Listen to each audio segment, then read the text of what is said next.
Ce qui est intéressant, alors, et après il y a les 4 autres qu'on laissera découvrir aux lecteurs, mais ce qui est intéressant effectivement c'est tout votre livre, c'est un roman sur l'amitié, mais c'est aussi un roman sur la vérité, la recherche de vérité. Oui, parce que chacun a sa vérité, il n'y a pas une vérité comme ça unique, et chacun a son point de vue sur le rapport à l'autre, et en même temps chacun interprète, hein. On ne fait que ça toute sa vie. On interprète sans arrêt, et on change aussi d'interprétation au cours de la vie et au cours des rencontres, des relations avec les autres. Et alors justement, votre roman, Claire Delannoy, il est construit comme ça. Elles parlent, chacune parle, mais elles ont chacune leur façon d'avoir vu les choses, leur vérité à elles. Oui, c'est ça, c'est pas un roman polyphonique dans le sens, si vous voulez, chaque femme qui parle, c'est en même temps un chœur. Mais on n'est plus comme dans l'Antiquité où le chœur antique, il y avait un nous consensuel. Maintenant, le chœur, il est fait d'identités multiples, d'individus qui parlent avec ce qu'ils sont, même s'ils parlent dans un ensemble, si vous voulez. Et c'était ça qui m'intéressait, et chacune, tout en narrant, revient dans sa propre mémoire. Je voulais rendre compte aussi de ce flux de la mémoire qui nous envahit parfois. Et on est en train de parler de tel ami, et on se souvient de sa rencontre, c'était peut-être il y a 5 ans, peut-être 20 ans. Et dans la mémoire, il y a une sorte d'atemporalité qui s'exprime, et on revit toutes les scènes qu'on a vécues dans une sorte de présent qui est le présent de notre temps actuel, quoi.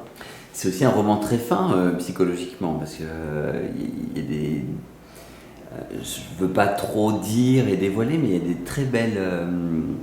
enfin, c'est très bien vu vos points de vue sur les femmes. Oui, parce que c'est une sorte de tissage complexe et subtil, hein, l'amitié. C'est pas simplement... On peut aussi se fâcher, on peut avoir des connivences, de la tendresse, de l'agressivité aussi, ça fait partie de l'amitié. L'amitié, c'est pas juste un long fleuve tranquille. C'est tout l'inverse. C'est tout l'inverse. Mais parfois, à la différence de l'amour, où quand on arrête, quand on se quitte, des fois ça peut être fini, là ça peut reprendre plus facilement, on peut reprendre le fil différemment.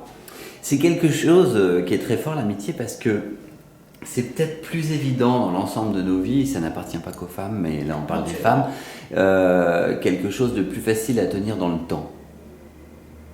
Oui, mais je pense que c'est aussi une de notre colonne vertébrale, de ce lien d'amitié. C'est ça qui fait aussi qu'on est en vie. On a besoin de ce rapport aux autres, on a besoin que les autres nous renvoient aussi une image qui n'est pas forcément d'ailleurs celle qu'on attend ou qui est tendre et gentille. On n'attend pas que ça de ses amis. On est bien d'accord. Oui.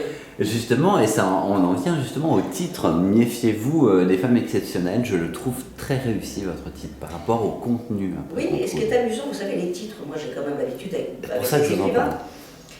Des fois le titre vous vient avant, des fois il ne vient pas, des fois il vient après.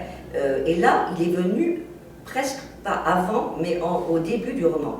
Et c'est un titre parce que je voulais parler des femmes exceptionnelles, parce qu'on me disait que pour mes autres romans, pourquoi est-ce que tu as toujours des femmes exceptionnelles?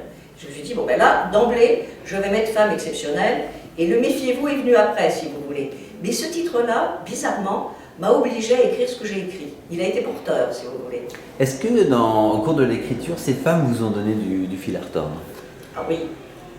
Ah, mais des fois, j'étais en colère, et surtout après Diane, parce que je me demandais, je savais, par rapport à Chris, parce que c'est la peintre qui est une femme forte et assez égoïste dans toute sa splendeur de la créativité aussi, parce qu'être créateur, c'est aussi être égoïste. Et donc, cette tension entre elles deux, de temps en temps, je ne savais pas où elles allaient. C'est ça, ça c'est très intéressant de nous le dire. Alors là, pour le coup, il faut que les internautes deviennent lecteurs pour comprendre de quoi on parle. Oui, parce que c'est vrai que le titre, on le comprend aussi une fois